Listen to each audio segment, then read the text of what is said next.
Have you noticed that every conversation about inventory eventually turns to AI? Some people think it's going to replace planners. Others think it's too complicated, and many businesses simply aren't sure where to start. The reality is much simpler. AI isn't about replacing people. It's about helping people make better decisions. Inventory planning has never been simple. Demand changes, suppliers are unpredictable, customer expectations keep rising. Businesses also have more data than ever before.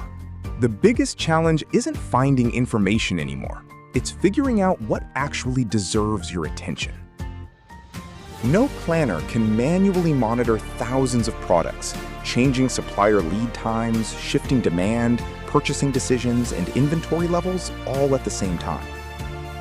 That's where AI can help, not by making decisions for you, but by helping you identify what matters most, much faster.